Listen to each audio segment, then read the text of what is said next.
stand before you in humble prayer before we start this webinar Prof series. We realize that without your blessings, we won't be able to execute the plans we have for this exciting. Bestow your grace and divine wisdom to all of us, so we could cooperate and enjoy camaraderie and love for the great glory of your name. Bless also those we have left behind in our homes. May you grant them peace and happiness as they go about their activities. Bless people around the globe that they may enjoy peace and the goodness of your love. We ask all this through your mighty name, all together. Amen.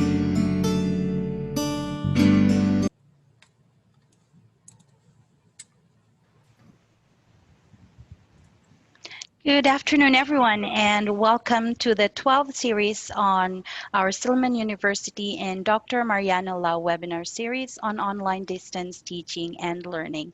I am your moderator for this afternoon, Oriel Lisa Maipa. So today's webinar series will focus on online safety. So if you want to stay safe online, you need to understand the risks and learn how to avoid them. So I would like to say good afternoon again and welcome to our participants. We have participants here from Davao City, Angeles City, and other participants from other institutions. Thank you so much for being with us this afternoon. So let me introduce to you our speaker for this afternoon's webinar. She is active in research and conferences and has done in different ITE related trainings and has presented in various NTREP-related conferences and trainings. She has also presented in various IT conferences. So she has a master's in business administration at Silliman University, master's in information technology at San Jose Recoletos, Cebu City, and is currently finishing her PhD in education, major in research and evaluation at Silliman University. So she has been a teacher here in the university for quite some time now. And she is also currently the Board of Trustees of the Philippine E-Learning Society and the manager of Technology Business Incubation here in Silliman University. Ladies and gentlemen, please help me welcome Assistant Professor Janice Antoniette V. Forster. Hello, everyone. Good afternoon. Let me just share my screen for a while. All right. So again, thank you so much for spending your Saturday afternoon with us in this final, and I think I'm the last speaker for this Mariano Lau series of webinars. So as what has been mentioned, my talk is about online safety. And I feel that this is very important, especially now that everyone is now having classes online. And sad to say, especially like in the Philippines, there are some parents who are less educated than the kids, than the students when it comes to the use of computers and devices. So it's very important that we are able to know what are the safety measures that we could do, what are the risks that are there online so that we could actually guide our students as they surf the internet. So first and foremost, let's define online safety. So online safety is a process of using the services and resources of the internet in a safe and secure manner. So just like in a physical world, we invest on insurance, we lock the doors, we check the news out there, we make sure that we are safe. It's also very important that as we surf the internet and we use the internet, we are also safe. And so it's not actually paranoia because the world is a dangerous place and it's always good to prevent it while we could and not when there's nothing that we could do. So The combination of the safety concerns of the physical world and the new risks presented in the virtual world complicate the safety concerns when you face that you face when dealing with the internet. The thing is, when you are out there, when we let our kids or our students or even ourselves go online, we actually put ourselves in a lot of risks. So these are physical and actually software related risks. So like what if you lose your gadgets? What if someone steals it? What if it gets damaged? And what if you are exposing yourself to malware, to computer viruses, and to hackers. So we have heard a lot of news of people whose private information has been shared online without his or her permission, because we are not careful about the things that we share online. We are not careful about the hyperlinks that we click. We are not careful about the software that we install. And we do not know what are our rights and privileges whenever we share information on our social media accounts. So as mentioned, the number of people who can be a threat to you exponentially increases with the population of internet users. So imagine that you are already at risk if you say you are in a certain locality or community with the persons that you interact on a daily basis. But when we talk of the internet, we are talking of millions or billions of users that are connected at a particular time. So it's very risky, and so this is why it's very important to know what are your online risks. So basically, this particular webinar is not meant to scare you from going online, but it is only to show you what are the risks and to remind you of the risks that are involved, and so that you could also protect yourself from those threats. Now, so they say that awareness is power. The greater your awareness, the greater is your power. So hopefully after this particular webinar, your minds will be opened and you will probably be an agent for change. So in the Philippines, actually, we have the Cybercrime Prevention Act of 2012, which was signed by President Aquino in September 2012. So if you're going to look at more information about this, actually this is a section that was published yesterday. The Republic Act 10175, or the Cybercrime Prevention Act of 2012, actually could sentence internet users with regards to cybercrime law for up to 12 years in prison for posting defamatory comments on Facebook or Twitter. So this also includes penalizing acts like cybersex, child pornography, identity theft, and unsolicited electronic communication in the country. I'm sure you have heard of a lot of news that in the Philippines, for example, especially in slum areas, there are a lot of families who are actually exposing even their own kids and their family members to pornography, and that is really a sad thing. Now, you have also heard of news with regards to identity theft, no? And I'm going to show you examples later on. So if you are not aware of this risk online, you could be one of these employees who could get fired. So this one is an article about a staff that was fired for rude behavior on Facebook, and it was only about Pokemon Go. So there's actually a survey conducted that revealed that more than half of employers, or 54%, have found content on social media that caused them not to hire a candidate for an open role. So we need to be careful about what we're posting online, because the moment we post it, even if we delete it afterwards, it actually has already been released already, and it has already been released to the public. So someone might have already taken a screenshot of it. Someone must have already read it. And so it actually will change their perception of you.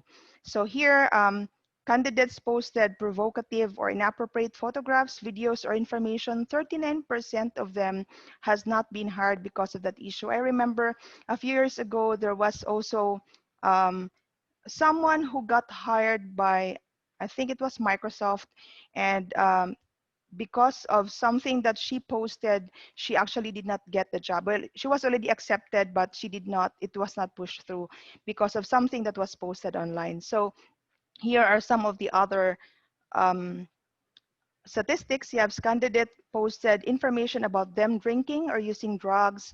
So most of the employers now actually would have a look at your history by going through your social media posts. So that's why you have to be very careful about accepting friends on Facebook, especially those you do not know.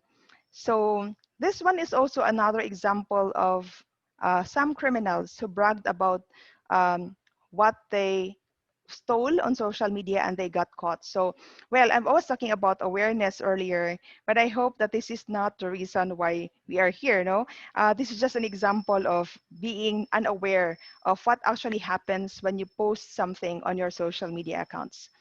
So a lot of people actually do not understand the complexity of the internet. So when people talk about the internet, they often refer to it as a single entity. So sometimes some people would actually wrongly take it as the synonym for web or the cloud, but they are actually totally different things. So in reality, the internet is a complex network of devices that communicate with one another to send your requests or data from point A to point B. So the process of sending this data from point A to point B are actually subject to risks. And so here we talk about cloud computing because most of the storage now are already on the cloud. So earlier we talked about possibility of damaging your device or losing your storage devices or whatever else. But here we're talking about putting your data or information on the cloud, and that is actually more risky. So it means to say that it may be hosted at sites all over the world instead of only locally or in a group of physical servers. So unfortunately, we do not really know where your emails or your attached files or data is being stored. So like perhaps you went to an internet cafe, you opened your file, you downloaded some of your pictures in that particular computer, or probably you lost your cell phone, you lost your USB flash drive, things like that. No, so and it's we are in that case perhaps if you are not a celebrity, it will not be displayed or that will not be shared online or it will not be viral. But if you're talking about storing your information on the cloud, that's a totally different story. So here, um, while this might not seem an issue at face value, it's problematic when you realize that some countries have less stringent data protection and privacy laws. So like in the Philippines, our cybercrime law is not really that concrete yet. So there are still a lot of loopholes. So when you visit a site, data is transmitted between the client and the server, allowing you to interact with a lot of other people online. So that includes web pages, codes in pages that perform some function, online apps, and the games that you play on social media.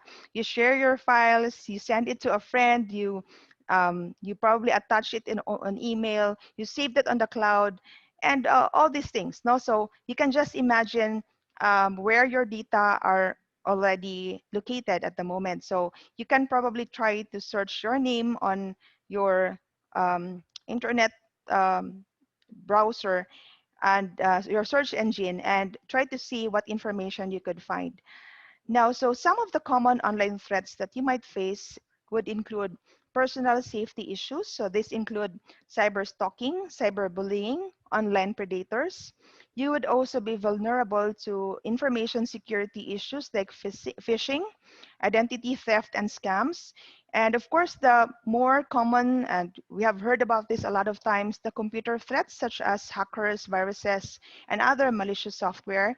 And of course, content issues like obscene or offensive content.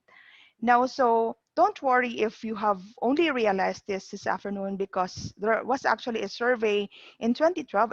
I'm sorry, I could not find a much earlier, much later survey, but in 2012 there was a survey conducted, and it says that 90% of consumers have had no training or classes on protecting their computer or information. So I feel that in the Philippines, um, since most of us have now uh, used online classes instead of face-to-face classes, a lot of people have bought their own devices, or a lot of people have decided to connect to the internet, and so more people are now active online than before. So I'm afraid that this is also the case in the Philippines at the moment.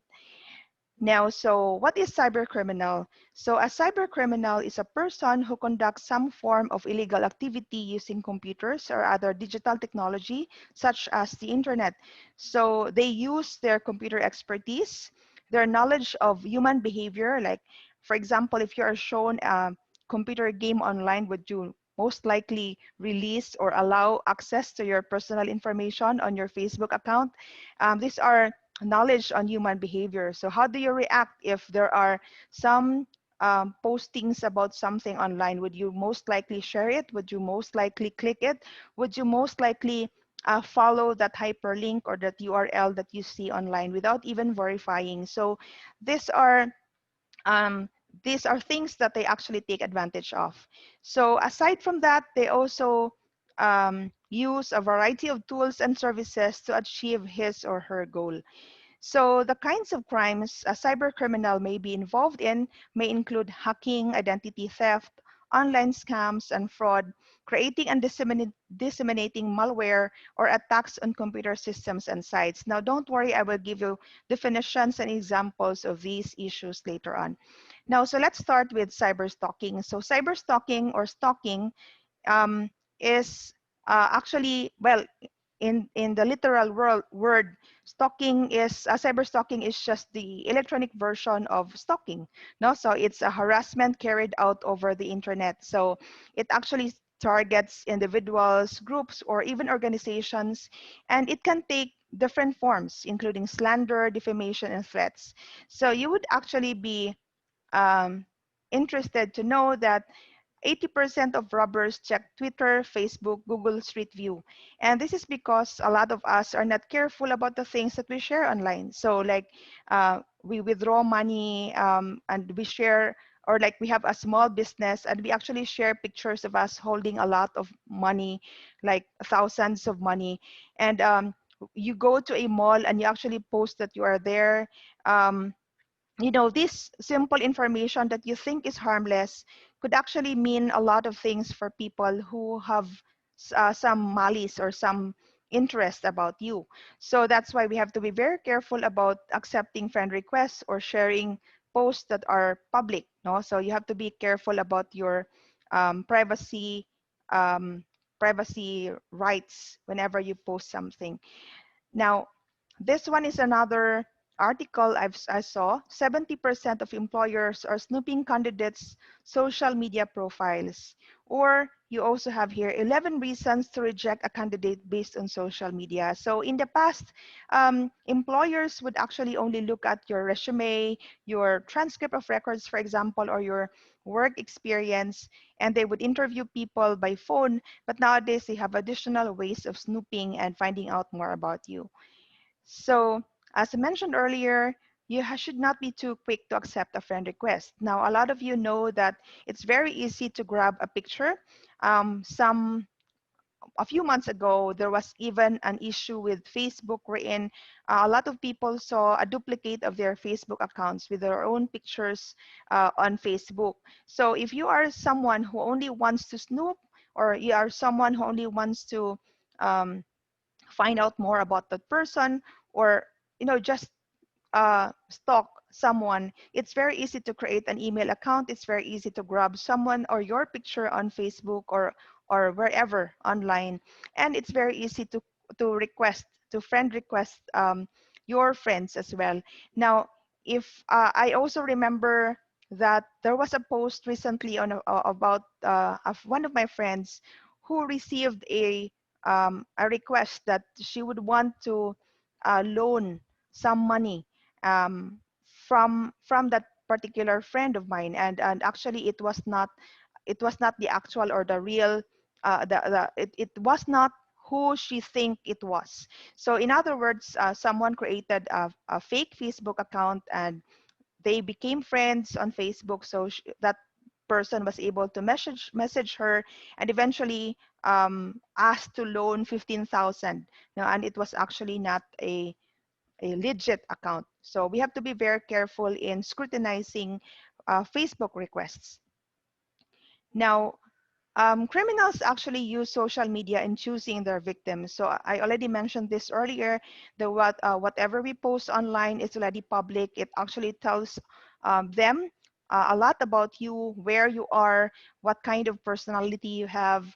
Even those small apps which we answer about our horoscope, about our family, about the kind of person you are based on um, sometimes irrelevant things, no? So that's why we have to be very careful. It might look like just fun for us, but they're actually getting information about us. Now this is also another thing about another risk that we could encounter online, and this is identity theft. So identity theft is the act of stealing a living or deceased person's identity, using their information for the purposes of fraud. So this is like in the Philippines, you would probably think of a dead person, a deceased person who is still able to vote during election. No, but this one is an electronic version. So by impersonating another person, they can conceal their own identity, and they could use that information for their personal gain. So examples of these things that they could do is to create some financial fraud or credit card or bank applications, telephone or utility fraud. Like right now, we know that it's very easy to access or to do some financial transactions using your phone. So they would actually apply for a phone line on your behalf, and then they would be able to already do the banking transactions that they are looking forward to.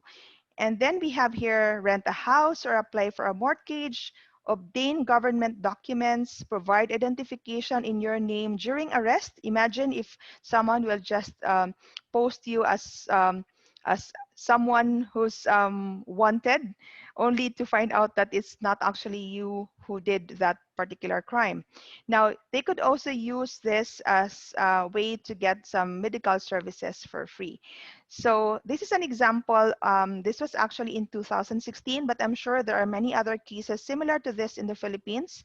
A teacher who posted his ID. It was, if I remember this very well, he posted his teacher's license ID on his Facebook account. And because of that, because of the other information that was included in that ID, someone actually applied for a loan on his behalf. And he found out about it because he was already deducted that a particular amount from his payroll. So this is an example of identity theft. And even in relation to this, there was also another case of someone also under doing identity theft with another person. She actually was not qualified to apply for a job because she did not finish college. So what she did was she stole someone else's identity. So she used her um, school credentials to apply for a job, and she actually lived as another person for a few years already. It was on Rafi Tulfo's video a few months ago. So yeah, so that's another example of identity theft. Now this one is very recent. This was on September 22. Public warrant versus con artist using name of PNP chief. So here, as you can see, it's not only the common people who are targets of these people. It could even be the chief, or it could even be some actors or actresses, or even more popular people than this. Now, this one is another article. Fake emails on Netflix billing information are circulating in the Philippines. Cybersecurity group warns. So you can just imagine the type of crimes that are happening now has actually elevated because it's not just um, all the information are online, and it actually makes for some people, especially those who know how to hack um, information from the computers, it actually makes everything a lot easier to grab information from people. Now this one is how game apps that captivate kids have been collecting their data. So you know very well that most of our kids, most of our siblings, even including us. Now, some of us are actually captivated by games. So we play games all the time, and we do shopping all the time. So these are actually things that are happening online. So they could actually get more data from you just just out of computer games or some computer game apps. In fact, even when you buy from any site without verifying, when you type in your credit card information, your birthday, your address. Those are information that are a treasure for those who have malicious intentions. So for the games, you actually allow people to take your biometrics, your precise location of your devices. You have that option, allow or block, and sometimes you don't read anymore. We just click yes or we just click allow, and that's really very, um, very you know, important that we read it before we allow. So here we also allow them access to our internet provider, and therefore we allow them access to the number of hours we spend on games, the number of times hours we spend on our computer, and etc. Now, sometimes we're not even careful whenever we download apps. They also have some, we also allow them to use the camera, and who knows when the camera can be switched on and off. No, who knows if it's actually on even when we are not using that particular app. Now, another issue that is also very common because of online access is cyberbullying. So it's only the electronic version of bullying in a face-to-face basis. So cyberbullying is bullying that takes place over digital devices, and this could include not only our mobile phones and our computers, but also tablets. So because of cyberbullying, that we actually have heard of a lot of kids or even high school kids who commits suicide, and that's a very sad fact. So so bullying actually occurs not only on text messages, but also on emails, on chats, on video games, on social media, apps, and websites. So, and it's sad because those who are bullied and those who bully actually develop serious lasting problems. So as you can see here, this is a Microsoft study, um, also very new, September 25, says 4 in 10 consumers in Asia Pacific are involved in bullying incidents. And here, if you look or go over this article, you will see that across Asia Pacific, a similar proportion of 41% consumers, that includes teenagers and adults, have been involved in bullying. So 22% of them said they were the target, and 25% a bystander to the bullying. So here, just like in a face-to-face bullying, we really have to do something, and we really have to stop. Unfortunately, for some parents, they are not even aware that their kids are already being bullied online because they do not have anyone to talk to. So here is an article of a teen suicide that's actually in rising in tandem with cyberbullying. So um, this includes physical bullying, emotional bullying, cyberbullying, and sexting, and circulating suggestive or nude photos or messages about a person. And I'm sure that this is not the only article you will find. If you're going to look for articles that has to do with cyberbullying and suicides that are related to it. Now, there's also this very important issue on online predators. So they are individuals who commit child sexual abuse that begins or takes place on the internet.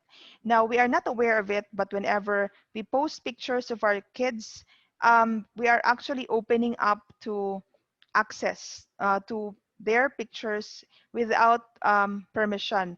And so here, this is another article that says when children go online, they have direct and immediate access to friends, family, but also complete strangers, which can put unsuspecting children at great risk. So the key here is to really educate our kids, no, not to accept anyone they do not know, not to post anything online that they want to keep private. Now, so here is another article which says, do you know where your child's image is? So pedophiles sharing photos from parents' social media accounts. So unfortunately, these types of people are so evil that they actually see a lot of um, sexual content in even the most innocent photo. So here it says one Australian study found roughly half of images shared on pedophile sites were taken from social media sites. So of course, parents actually do not know that their kids, their child's photos are already circulating online and they are already um, being, how do you call that, devoured by pedophiles. Now, so here, even TikTok is also a magnet, no, a pedophile magnet and unsafe for kids. So that's why I'm really not into TikTok. I don't even encourage my kids to use any social media until recently because there's no choice because of online classes. But the thing is, that's why we are here in this particular webinar so that we know how we could educate our kids, how we could save them from these types of malicious intent. Now, so here it says that through this 3-month probe, the outlet was able to gather hundreds of sexual comments posted on videos uploaded by teens and kids. And as I said, mostly these kids are just innocently dancing on their TikTok accounts. But unfortunately, a lot of people are able to access it. So the company was successful in deleting most of these unsavory comments, but they failed to suspend the accounts of users who posted them in the first place. So you can just imagine um, the mental effect that this will also have to our kids the moment they read those comments. Now, here, this is another article which shows us that our everyday photos can actually be twisted into a sexualized context. So we have to be very careful about the things or the information, the pictures that we let go on the internet. So the thing is, you don't really have to be a computer expert to protect yourself. So you only need to know what are the tools and the resources that experts have provided in order to protect yourself from these things. So there are many features actually, and luckily there are many settings that we could control. There are many hardware devices that we could use and software that are available to prevent these types of attacks, to prevent our privacy and to enhance the security measures that are already installed in your devices. Now, um, so you need to pay attention to what's out there. So sometimes it may be a new setting on Facebook. Now, some of you do not even probably know about groupings, about privacy settings. Some of us, whenever we post on Facebook, we post it publicly by default, and we do not know how to keep it among your friends. So you need to find out what are those settings that you can change on the apps that you are using, how you can change them in order to protect your privacy, and a particular vulnerability that needs you to update a system. So sometimes even updating your app to close those loopholes, to prevent those hackers from doing those malicious things is the only thing that you need to do in order to protect yourself. So you also need to remember that not all information is valid, and this is very common. Now that we are always online, especially during lockdown, we did not have much to do but to go online. And so a lot of fake news circulated on the internet. So while the internet is a resource of incredible information, there's also a lot of garbage online. So you need to check whether those things that we share on our wall are actually correct, are actually reliable. Now, we only sometimes see something humorous or something horrifying, and we don't check whether they are true or not, whether they have been, whether research has been done in relation to that particular post, and we share it to others right away. And so it's a domino effect. No, so try to do a little investigation yourself before you share those information online. Now, this is one example, and this is not just Jackie Chan actually who experienced this kind of hoax. Um, a lot of actors and actresses, even in the Philippines, have encountered this. And this is just one example. It's not really about death all the time, but like in this case here, we have Julia Barreto. I was trying to look for something local when I did this slide.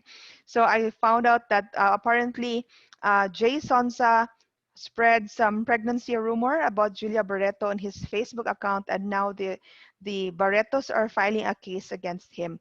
So this is another example of fake news being circulated online. So we need to think before you click. No, so I'm sure we know what a hyperlink or link is.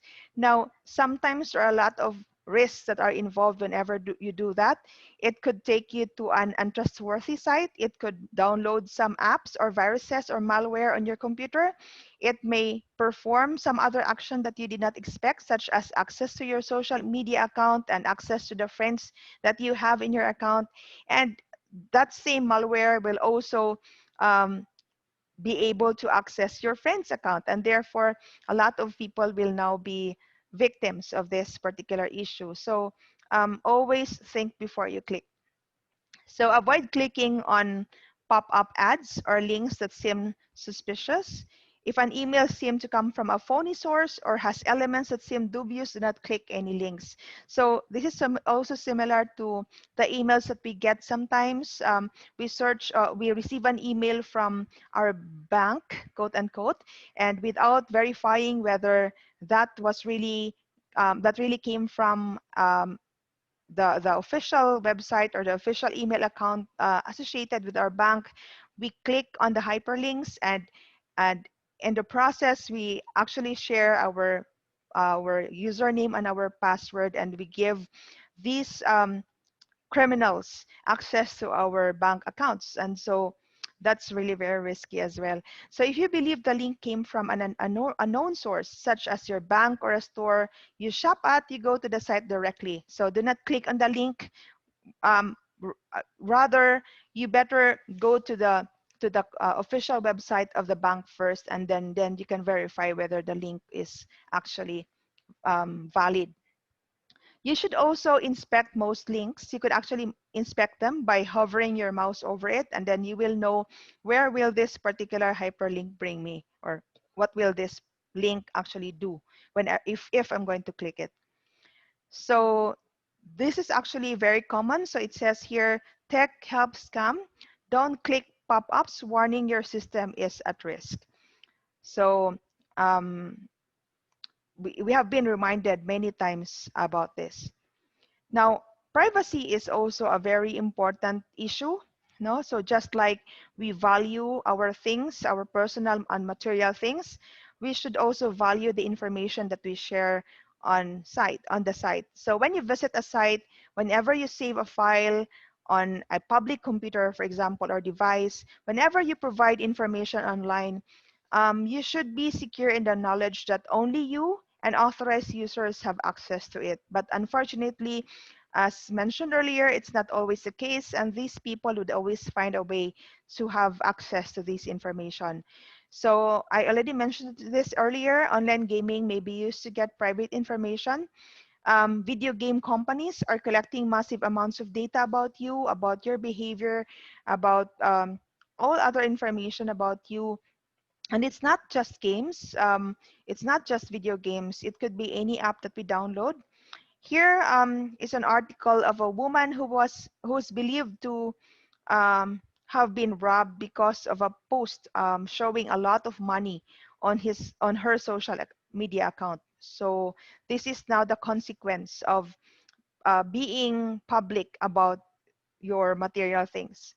Now, so when you use the internet, you should take some time thinking about the level of privacy you expect from different sites. So how the information you post online is used and who can see where you go and what's stored. So as I mentioned earlier, sometimes we are not careful about our friends on our social media account, and then we share almost everything online, where you are at that particular person, on that particular date, who are you with, um, what did you do? Did you buy this and that? Did you do shopping? Did you just receive some money from someone or from your business? You know, things like this are actually very risky. So this will determine the settings that you select, the sites that you visit, and the browser, the apps, and the search engine you use. Now, it's always recommended that you choose or that you read the terms of use or the privacy policy. However, I'm sure a lot of you will admit we always click and agree to privacy policies or terms of use without reading them. So um, we actually, whenever you actually visit a website, there's what you call a tracking cookie that is stored locally in your computer as a means of monitoring the sites that you visit. So that explains why when you revisit the same website, it will already remember your password, for example, or it will remember the previous things that you bought. Um, Search engines may store information in your searches, and even online surveys that you actually fill out online would also tell a lot of things about you. So these are the personal bits of information that you usually, or that we actually usually post about ourselves online. We post about the date of birth. So sometimes we say, it's my 40th birthday. And of course, given the date and the year, it's very easy to do the math. So when is your date of birth, right? And of course, your address, your phone number. Sometimes we share it to someone we buy something from on social media. We share our phone numbers, where you work or you go to school, other personal details that would expose your private life to strangers. So the same also applies to information in profiles. So we have a lot of things on our profile account. Even I admit I also um, very open about some of the things on my profile.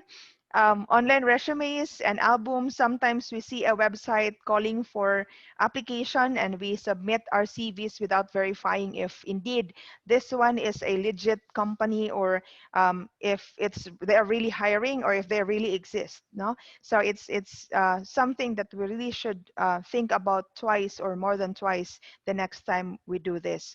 So when using the internet, the goal is to keep private information private. So that's why I'm sure you have heard of videos, even private videos being shared online because we are not careful, no? So who has ownership?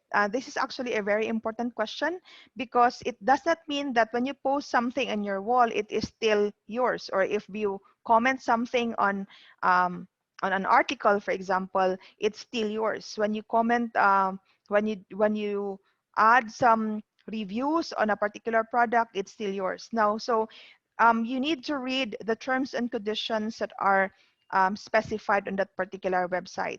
So the reviews and feedback you give may become the property of the site or blog that you responded to. And this is actually very clear on the terms of service, which will explain your rights.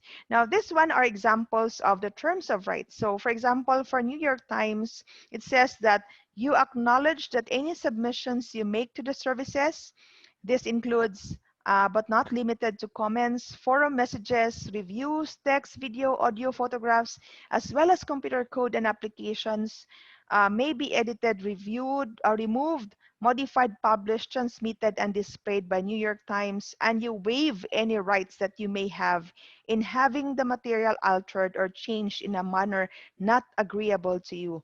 So here it shows that whenever you post something in the website, on the website of the New York Times, it becomes their property.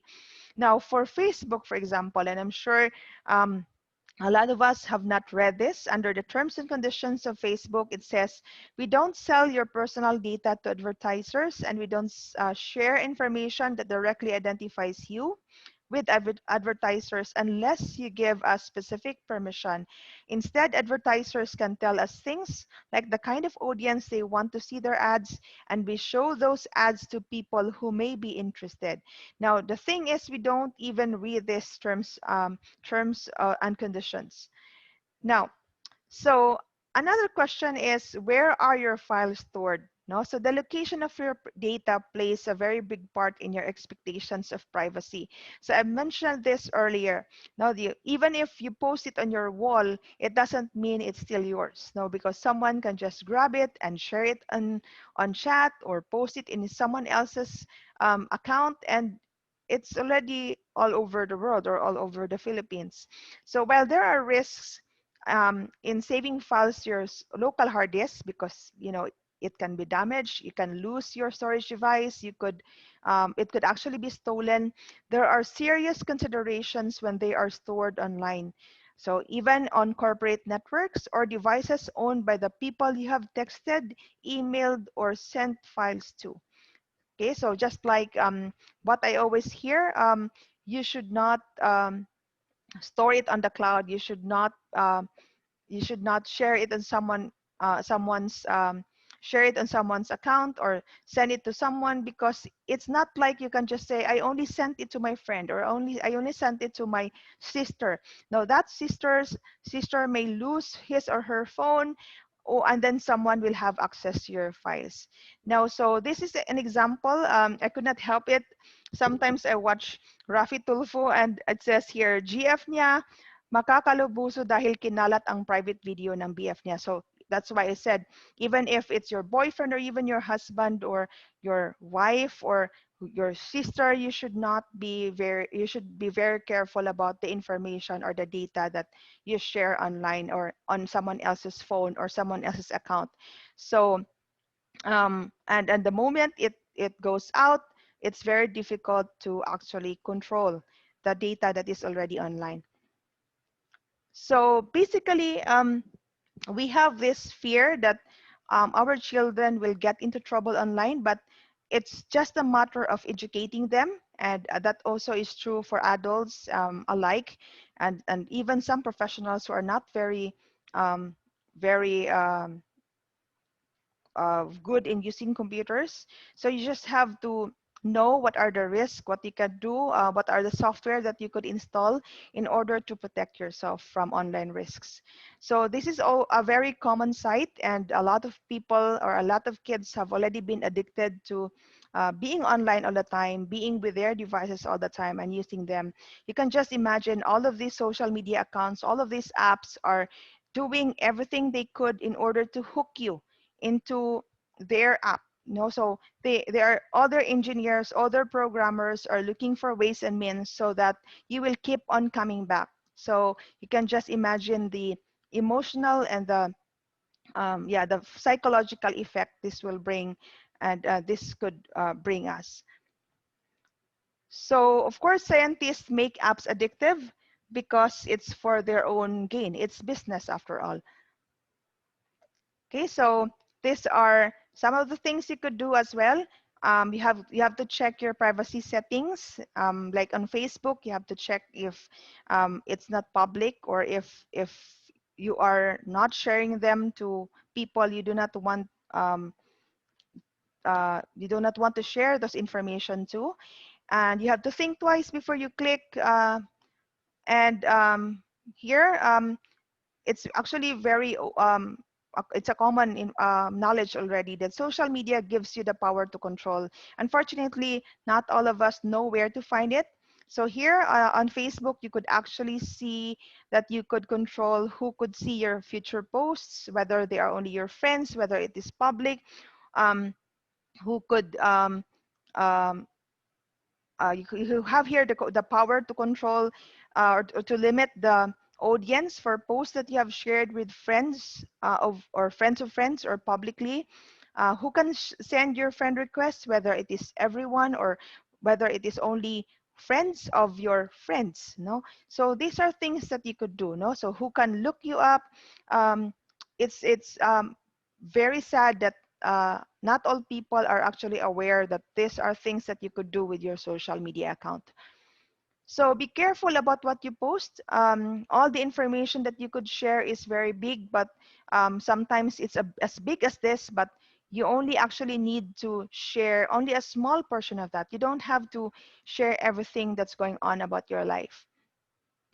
So don't post something that you will regret later. And this is also very helpful, especially if, as mentioned earlier, you don't want your employers to know that you have been drinking when you're in college or that you have been involved with so and so.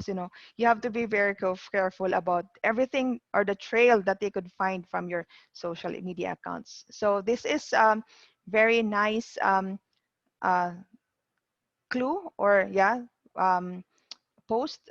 The word is think, no, and think actually stands for, is it true, is it helpful, is it inspiring, is it necessary, and is it kind. So this is um, very applicable if for people who do not think before they post. So think stands for true, helpful, inspiring, necessary, and kind. Now this one are also questions you could ask yourself. So who might be able to read this? No, are you sure that those people in your social media accounts or all of them are people you want to know about that particular post? Am I posting in anger? Could someone feel disrespected? Am I revealing too much about myself? Am I showing a bad side of myself? Could someone misinterpret what I'm saying? So that's why you have to really think, because it's even what I said earlier, even if you delete it already afterwards, someone may have taken a screenshot of it already, and it could tarnish your personality.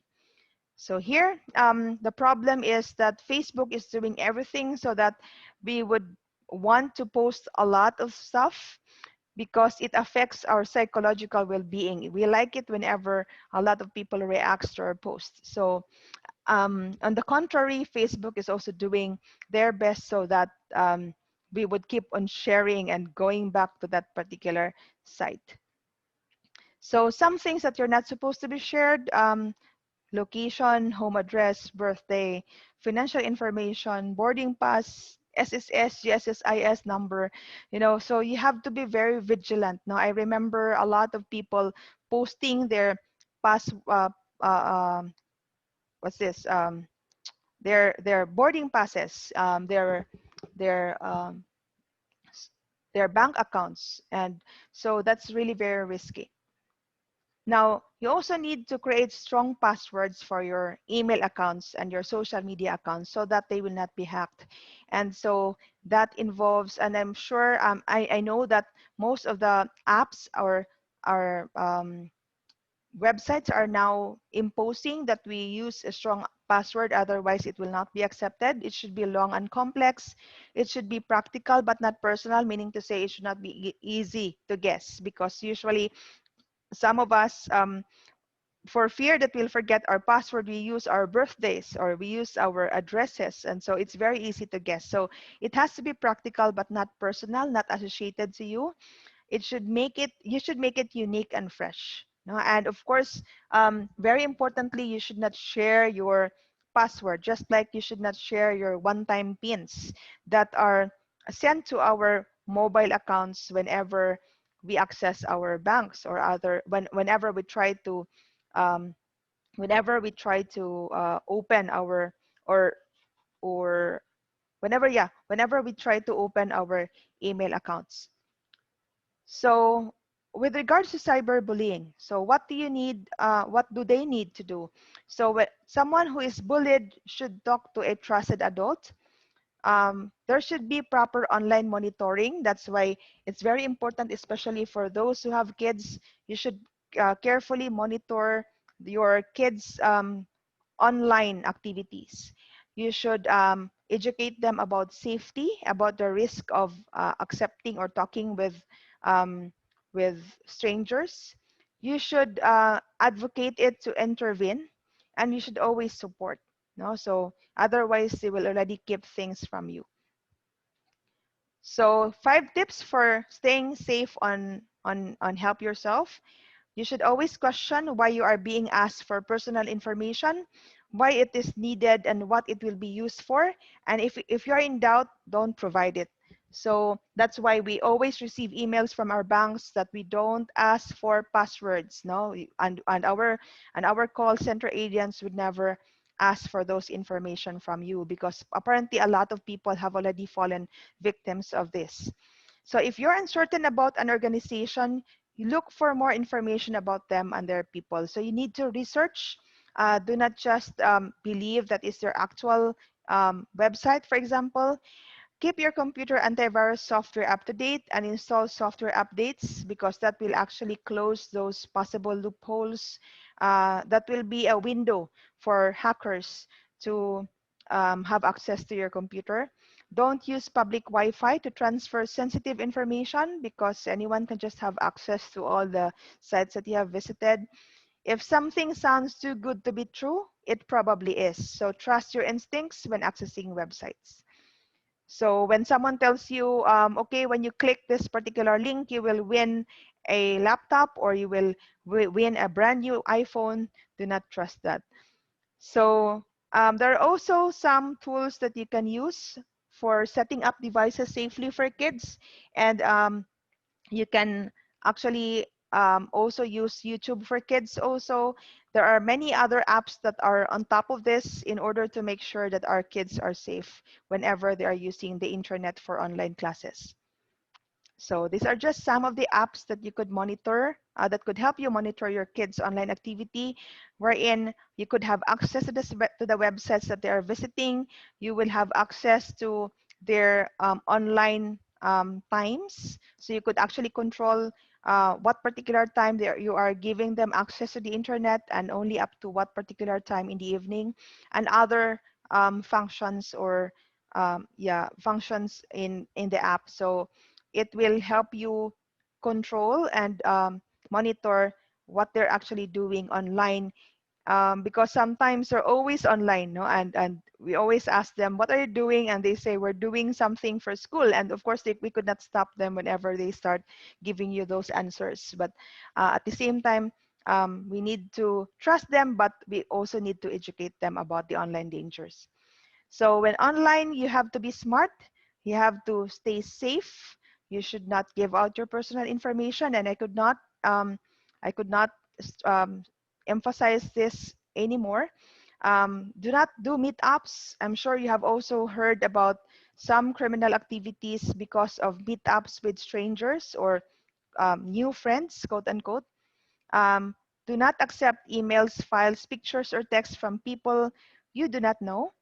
And you have to check if it's reliable before you believe it, especially if you are not sure about the person or the website or the company that that particular information came from. And you have to tell an adult if you feel uncomfortable or worried. So with this, I hope that you have learned a lot about the talk this afternoon. Thank you very much, and good afternoon. Thank you so much, Assistant Professor Forster. That was indeed refreshing. And thank you for sharing your knowledge to us about online safety. So, ladies and gentlemen, think and be smart. Okay, so we have come to this point where you can now ask our speaker for any questions. So you can type it in the chat box.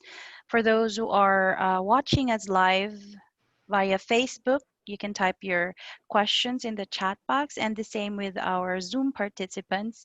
You can either type it in the chat box or under our question and answer box portion there. So I have here a comment from um, Sherilyn Pacaro. She said having a national ID would probably help combat identity theft. Are we, yes, are we in agreement with this?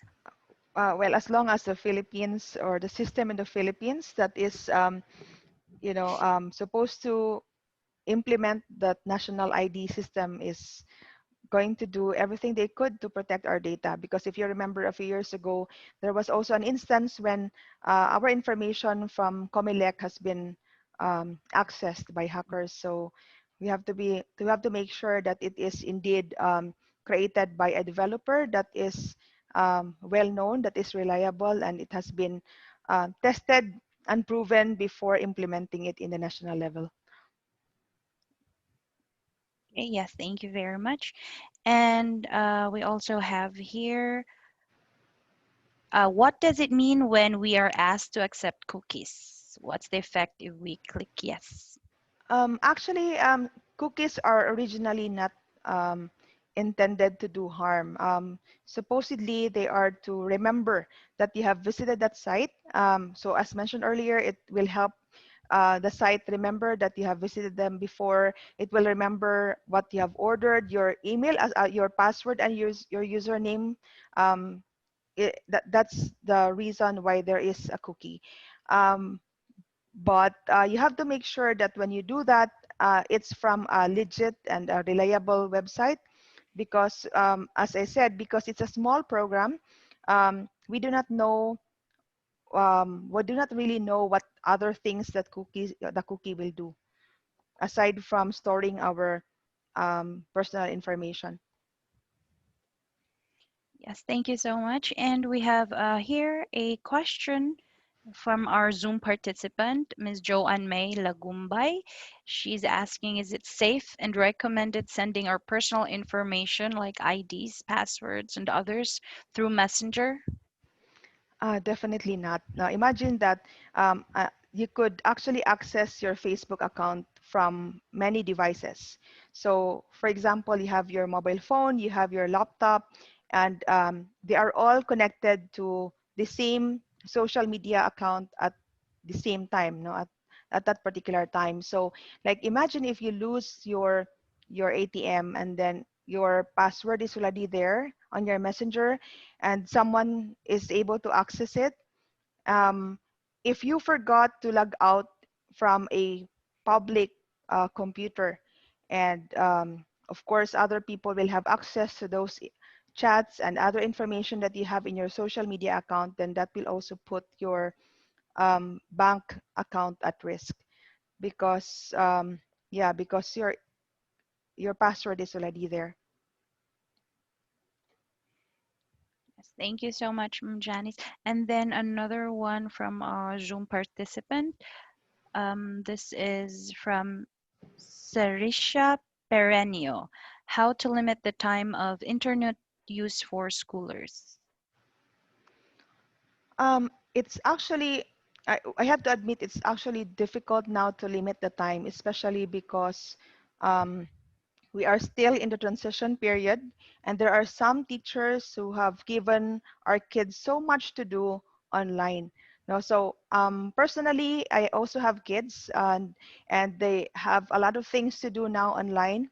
I used to limit their exposure and even their access to social media account, but now that they have assignments to do, and they need to be online, they need to face their devices, their laptops, and we could not tell them do not make your assignment because it's school related. So um, I do not I do not recommend limiting their time. Probably you can tell them that you can advise them to manage their time such that they do not have to finish all their online activities in one day. Like probably um, only do what is the priority for the day. What is only do the assignments that is due um, the soonest. So, and then of course, spend time with the family, um, sleep, sleep at say 11 or 12 midnight. That's still fine for me if your kids are already in high school. Probably in elementary it should be earlier than that, and just monitor what exactly they're doing, if they're really doing assignments in relation to school or they're just chatting with friends. No, because unfortunately some schools are using social media to share their assignments, and I'm not naming any school, or actually I do not, I just know that there are some teachers um, who are more at ease in sharing their notes, in sharing their assignments on social media. So you could not stop them from social media as well, but you just have to educate them about the risk, as mentioned earlier, and just monitor whether they're really doing something that has to do with school, and not just not just playing with games or not just chatting with friends senselessly until morning. Thank you, Janice. And we have here another one from Patrick Jude Espina. What is your take on people sharing their bank account numbers when asking for donations? Um, well, I think it's at the moment, for me, there's nothing wrong with sharing the bank account number, no. But of course, it's a totally different thing if you're talking about your PIN or your one-time PIN, which is sent to your mobile account whenever you access or you withdraw or you do some banking transactions.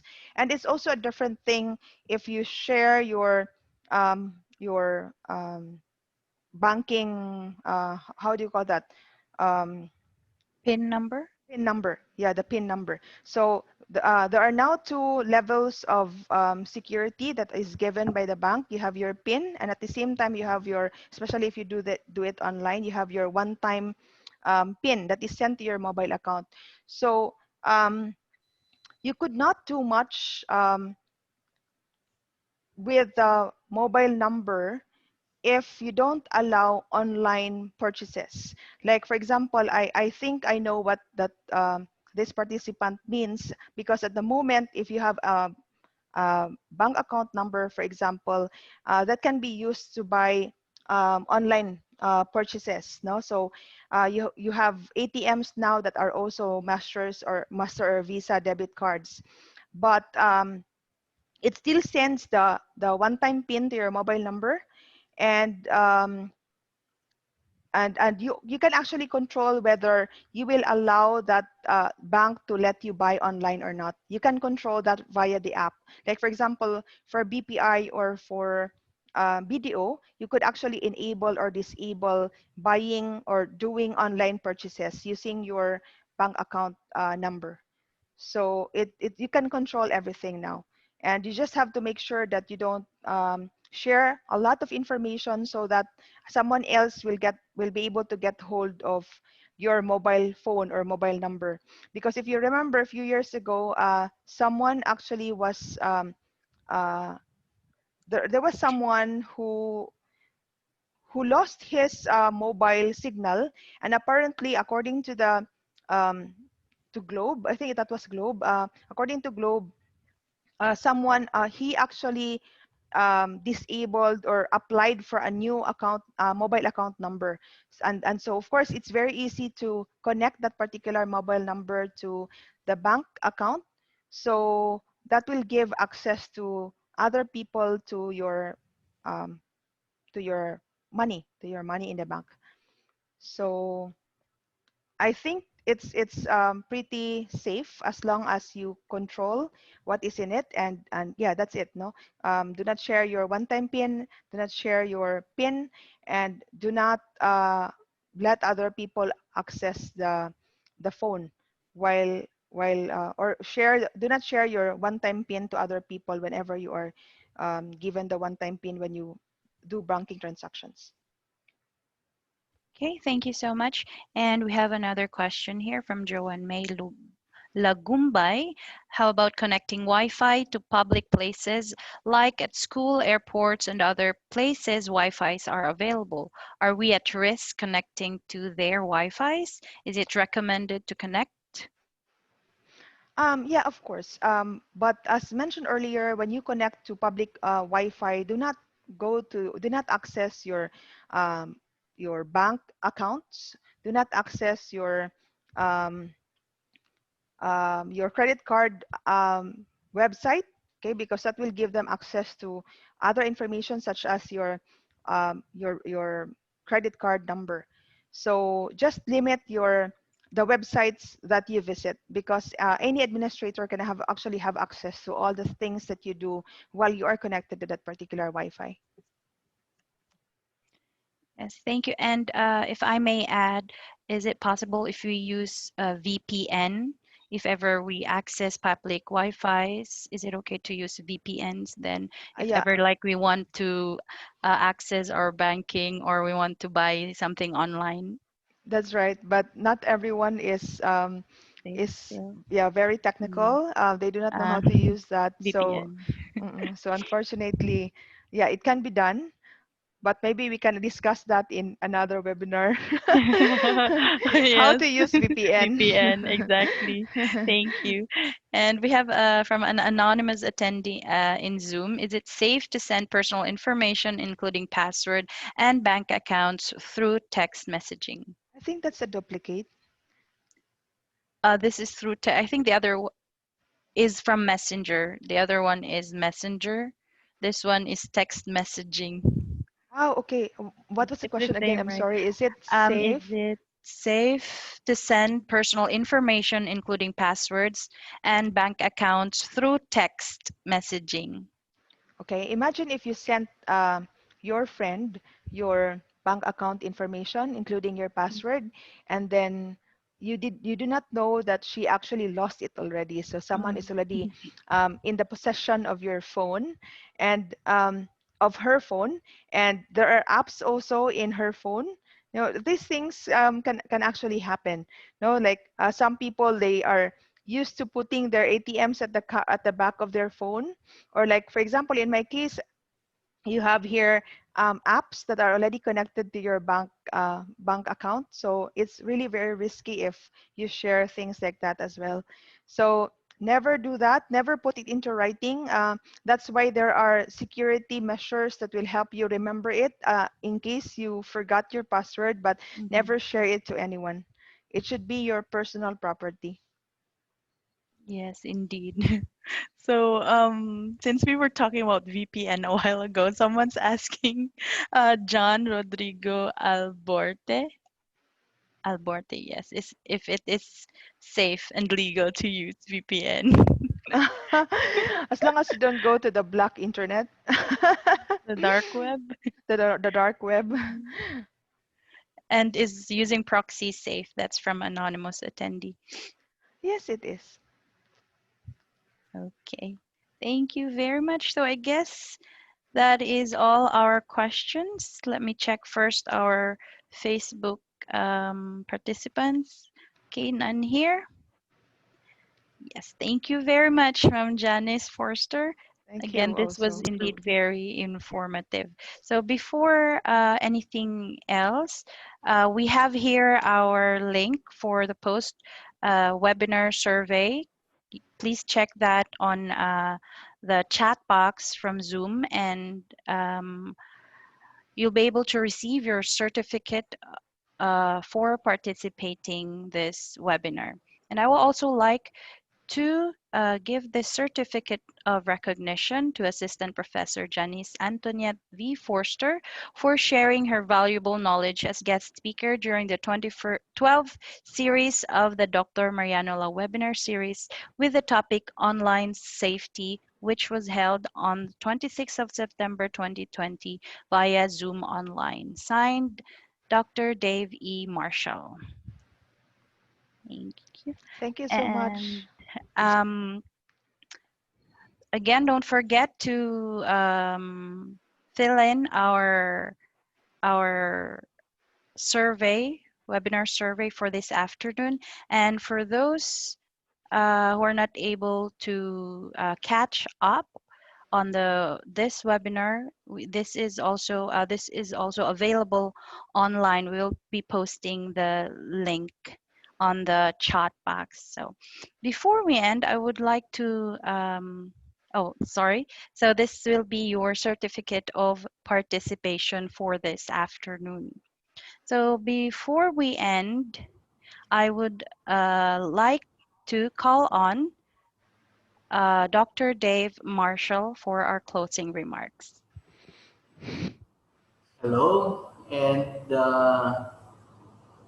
it's nice to see you all every Saturday. It's been 3 months. This is our 12th webinar series on online distance teaching and learning. 3 months, I know, is a long journey for all of us. Listening, understanding, and sharing tips, strategies, theories, principles to all of us, especially to our teachers, in preparation for this new normal of teaching and learning. From the introduction to online distance learning, we just have ended our 12th series, which is on the online safety. Today's webinar is, I hope that this is a jump start for a new set of webinar in the next or in the last quarter of the year, here again at the SU and Dr. Lau ICI Laboratory. The Silliman University Dr. Lau ICI Laboratory, one of its advocacy is on the free computer education that encompasses online teaching, online learning, the use of educational technology in teaching and learning and in our personal life. Much more, it advocates, the laboratory advocates on the responsible use of social media. Once again, I thank my colleagues, our colleagues in the university, our staff of the Dr. Mariano Lau ICI Laboratory, from the Office of Silliman Online University Learning, our staff, our very able, energetic, young, active staff. Thank you for your devoted time every Saturday. And I would like to special mention our staff of the SU and Dr. Lau ICI Laboratory, Miss May Ramos, who is in charge in all this webinar. Thank you, May, and it's so nice to see everyone here. And I would like to special mention also the members of the Asian Universities Digital Resource Network, AUDRN. I saw Dr. Alegre here of Father Saturnino Orius University. Thank you, Dr. Alegre, for joining us. I think I saw also our Silingan, our neighbor university. Miss Iris Untuhan, thank you for joining. And of course, our friends and network of the SU and Dr. Lau ICI Laboratory, thank you for joining us. Thank you for participating and your support in this webinar series. And of course, our very own librarians from the Silliman University Library System, Dr. Dinoy, and of course, the rest of our colleagues of Silliman University. So as I've said, daghang salamat from the bottom of our heart for participating in this webinar. If you feel that there is a need for a certain topic, if you would like the laboratory to be included in our future webinar series, hopefully, we are still planning to go on with our webinar series, considering again of the community quarantine. We are not yet allowed to do face-to-face training. So we still want to pursue and to go on with another batch, another session, another afternoon or another Saturday of more interesting and more relevant in this time. We are hoping that the 12 topics, the 12 series of the online distance teaching and learning at least help us, guide us in this new normal. 3 months, I know, is not enough for our preparation to be more competent, to be more well versed in online distance teaching and learning. But we are hoping that at least we contributed a little in our journey, in this journey where all of us are learning. So once again, daghang salamat and God bless us all.